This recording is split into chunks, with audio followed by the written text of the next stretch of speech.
আসসালামু আলাইকুম। তো আজকে আমরা একটা গুরুত্বপূর্ণ বিষয় নিয়ে আলোচনা করার জন্য আসছি। মূলত ভিডিওটি করা হচ্ছে এইচএসসি ২৬ ব্যাচের জন্য। তো যে বিষয়টা নিয়ে কথা বলবো সেটা হচ্ছে দেখেন, বই নির্বাচন, টিচার নির্বাচন। এখন তো অনলাইনে অনেক কোর্স পাওয়া যায়, অনেক টিচার সবাই ভালো করে। তো সেই ক্ষেত্রে অনেক পেইড ব্যাচ বা পেইড কোর্স এগুলো আছে। তো এই কোর্স নির্বাচন, বই নির্বাচন, টিচার নির্বাচন এই বিষয় নিয়ে কিছু কথাবার্তা। তো যদি আমি শুরুর দিকেই বলি, দেখেন যে এইচএসসি ২৬ ব্যাচ বলতে কি, তারা এখন সবেমাত্র এই এসএসসি পরীক্ষা দিছে। তো এসএসসির সিলেবাস তুলনায় এইচএসসির সিলেবাস কিন্তু অনেক বড়। আর তার উপরে এইচএসসি ২৬ ব্যাচের খুব সম্ভবত ফুল সিলেবাসে পরীক্ষা হওয়ার খুবই সম্ভাবনা আছে। তো তাদের বিষয় নিয়ে গুরুত্বপূর্ণ দুইটা কথা, মানে যেটা আমার মনে হলো আর কি, তো সেটা বলার জন্য আজকে আসা। তো কথাগুলো হচ্ছে দেখেন, এসএসসিতে ম্যাথ, ফিজিক্স যে সিলেবাসটা ছিল, তো আমার কাছে মনে হয় এসএসসি তে গোটা বইয়ে যে ম্যাথ গুলো ছিল, এইচএসসির কিছু কিছু চ্যাপ্টার আছে যে চ্যাপ্টার গুলো এক অধ্যায়ে তার চেয়ে বেশি ম্যাথ আছে। ঠিক আছে? তো তাহলে বুঝতেছেন মানে সিলেবাসের মানে প্রশস্তটা কত বড়, এটা তো আপনারা বুঝতেছেন।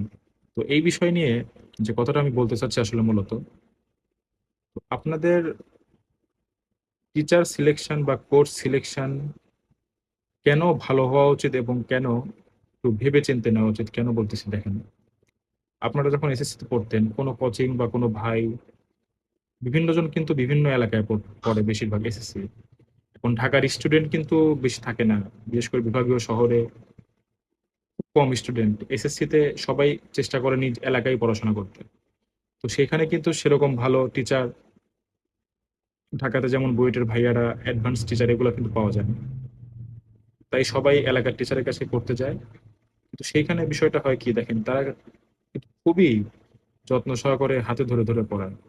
এবং এসএসসির বইটা খুবই ছোট এবং ২ বছর সময় হওয়ার কারণে স্যারেরা কিছু কিছু বিষয় এতবার বলে, যেগুলা বেসে শুনতে শুনতে অনেক দিনের মুখস্থ হয়। হ্যাঁ, যেগুলা বেসে শুনতে শুনতে অনেক দিনের মুখস্থ হয়।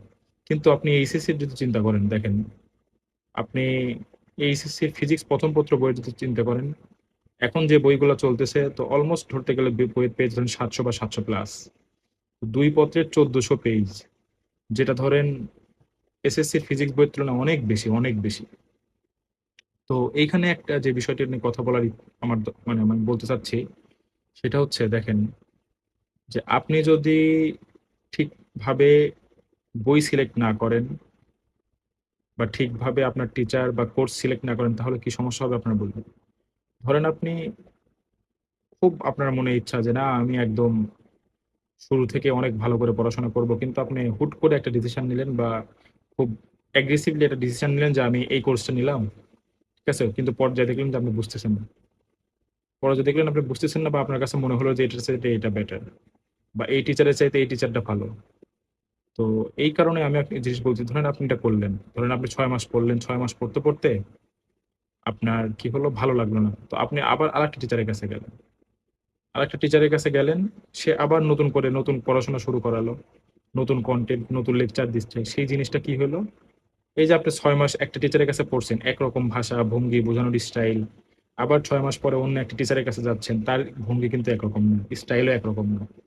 তো এই জিনিসটা কিন্তু আপনার ব্রেইনে ঠিকঠাক মতো গাঁথতেছে না, মানে ব্রেইনে ঠিকঠাক মতো একদম বসে যাচ্ছে না, যেটা আপনার এসএসসি তে হইতো। এসএসসি তে কিন্তু আপনি একটা টিচারের কাছে পড়তেন গোটা ২ বছর, খুবই ছোট একটা বই, কিন্তু উনি, আপনি এক জায়গায় পড়তেন, ওনার কথা আপনার মাথায় গেঁথে যাইতো। কিন্তু এইচএসসি তে সিলেবাস বড় হওয়ার পরেও এরকম অনেক স্টুডেন্টের হয় যারা প্রথম ৬ মাস বা ২ মাস বা ৩ মাস তারা কি করে, কোনো রকম কোনো বড় ভাইদের সাথে বা ভালো টিচারের সাথে আলোচনা না করে যে কোনো কোর্স কিনে বা যে কোনো টিচারের কাছে ভর্তি হয় বা যে কোনো বই কিনে, পরবর্তীতে তারা কি করে ওই বইটা একভাবে দাগিয়ে ফেলে, অনেক দু একটা চ্যাপ্টার পড়ে ফেলে, তারপরে মনে হয় যে বইটা ভালো না বা এই ভালো না, মনে হয় যে ওই বইটা এই বই চেয়ে ভালো বা এই বইটা ওই বইয়ের চেয়ে ভালো।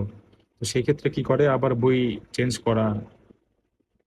এইচএসসি ২৬ বছর জন্য এই কথাগুলো কেন বলতেছি দেখেন, আপনাদের যদি ফুল সিলেবাস হয় তাহলে কিন্তু আপনারা সময় পাবেন না ঠিকঠাক মতো, মানে আপনাদের পড়াশোনা ছাড়া কিছু বোঝাই যাবে না।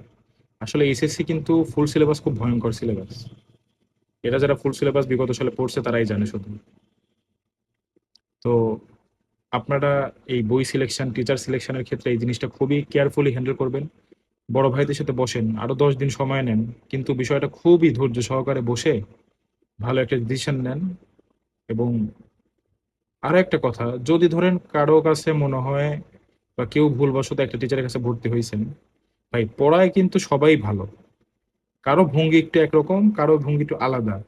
তো এটা নিয়ে বেশি প্যারা নেওয়ার দরকার নেই। অনলাইনে যারা পড়ায় মোটামুটি সবাই ভালো, সবাই ভালো পড়ায়, সবাই টপার।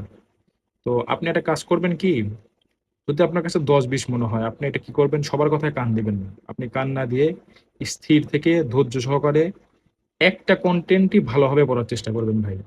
একটা কন্টেন্ট বারবার পড়ার চেষ্টা করবেন, সেম লেকচার বারবার দেখবেন, একই ভিডিও বারবার দেখবেন।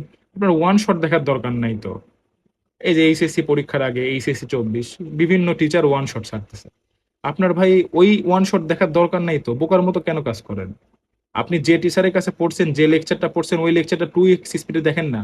বা ওই টিচার যদি ওয়ান শট ছাড়ে সেই ক্ষেত্রে দেখেন না? আপনি যদি অন্য কোনো টিচারের লেকচার আবার দেখতে যান, সেক্ষেত্রে আপনার বিপদ আছে। ঠিক আছে? কিছু কিছু বিষয় আছে ফিজিক্সের ক্ষেত্রে, আপনি যখন ভেক্টর পড়তেছেন ফার্স্ট ইয়ারে, ভেক্টর পড়তেছে, আপনি যতই ট্যালেন্টেড হন ভাই, আপনি যখন ফোর্স পড়বেন বা ওয়ার্ক পাওয়ার এনার্জি পড়বেন, তখন দেখবেন ভেক্টর ভুলে গেছেন আপনি। এটা স্বাভাবিক, আপনি রিভাইজ দিবেন, আবার মনে হবে, এটা এইভাবেই হবে। ঠিক আছে? তো আপনার ধরেন এরকম ভেক্টর ভুলে গেলেন, আপনি আবার কি করলেন, নতুন আরেকটা টিচারের ভেক্টর দেখতে গেলেন। ভাই তা করবেন কেন আপনি? আপনি একটা কোর্স সিলেক্ট করবেন, একটা টিচার সিলেক্ট করবেন, বা একটা কোর্সের নির্দিষ্ট দুইটা টিচার সিলেক্ট করবেন। ওই কোর্সের ওই টিচারের ওই লেকচারটাই বারবার আপনি দেখবেন। আপনি একটা লেকচার একবার দুইবার ভালো করে দেখার পরে ফুললি লেকচার দেখার দরকার হয় না তো? তখন আপনি একটু স্পিডে বাড়াই দিয়ে দেখলেন, কেটে কেটে দেখলেন, টেনে টেনে দেখলেন, তাহলেই তো হয়। আপনি কেন ভাই অন্য ভিডিও দেখতে যাবেন? তখন তো আপনার মাথা অন্যরকম, মানে মাথায় তো ওই জিনিসটা ইয়ে করবে না, আপনার সেভ করবে না ভালোভাবে। তো আমার কথা হয়তো বুঝতে পারছেন আমি আসলে কি মেসেজটা দিতে চাচ্ছি। ঠিক বইয়ের ক্ষেত্রে এই ব্যাপারটাই, বইয়ের ক্ষেত্রে সেম ব্যাপারটাই। বই, একটা বই, হ্যাঁ একাধিক বই পড়ার দরকার আছে। আপনি যতই একাধিক বই পড়েন, কিন্তু একটা বই খুবই খুবই পুঙ্খানুপুঙ্খ ভাবে পড়েন আগে। একটা বই খুবই পুঙ্খানুপুঙ্খ ভাবে পড়েন, দেন আপনার যদি কোনো টপিকসে প্রবলেম হয়, সেক্ষেত্রে আপনি বলবেন। আপনি ফার্স্টে অবশ্যই ক্লাসটা করবেন, সুন্দরভাবে ক্লাস করবেন, তারপরে বই পড়বেন, তারপরে নোট করবেন, তারপরে প্র্যাকটিস করবেন, তারপরে এক্সাম দিবেন। এইভাবে আপনার প্রত্যেকটা চ্যাপ্টার পড়া লাগবে। তো আশা করতেছি ভাই বুঝতে পারছেন আমি কি বলতে চাচ্ছি। আপনারা এই জিনিসটা খুবই, মানে খুবই কেয়ারফুলি দেখবেন। 2টা বছর আপনি সেম টিচারের, 2টা বছর আপনি সেম টিচারের লেকচার দেখবেন, সেম টিচারের লেকচারের যে পিডিএফটা আছে সেটা পড়বেন, বা নোট করলে সেটা পড়বেন। আপনার মাথায় পড়াগুলো গেঁথে যাবে। আপনি যদি এক একবার এক এক টিচারের পড়া পড়তে যান, তাহলে কিন্তু আপনার মাথায় গাঁথবে না, আপনার মনেও থাকবে না। আপনি এসএসসিতে যে কাজটা করতেন, আপনার বই ছোট থাকার পরেও আপনি ওইভাবে পড়তেন বারবার, কিন্তু এইচএসসিতে সিলেবাস 10 গুণ বড়, কিন্তু আপনি আলটিমেটলি কি করতেছেন, এক্সপ্লোর করতে যাচ্ছেন। আপনার দরকার নাই ভাই, সবাই ভালো পড়ায়। আপনি ধৈর্য সহকারে বড় ভাইদের সাথে বসে, অভিজ্ঞ টিচারদের সাথে বসে আপনি ডিসিশন নেন, আপনি কোনটা নেবেন, কোন কোর্সটা নেবেন। সেই কোর্সটা নিয়ে আপনি ধৈর্য সহকারে পড়াশোনা শুরু করেন, আপনার ভালো কিছু করবেন। সেম জিনিসটা বারবার পড়ার চেষ্টা করেন। আপনি এখন অনেক স্টুডেন্ট আছে যে আমি এই করে ফেলবো, ওই করে ফেলবো, বুয়েট এটা করবো, বুয়েটের কোশ্চেনে এখন এই করে ফেলবো। কোনো দরকার নাই ভাই। আপনি আপনার ফার্স্ট ইয়ারে আছেন, আপনার কনসেপ্ট গুলো অনেক ক্লিয়ার করেন, অনেক স্ট্রং করেন, আপনার বেস অনেক স্ট্রং করেন, ম্যাথে ফিজিক্সে অনেক স্ট্রং করেন। ঠিক আছে?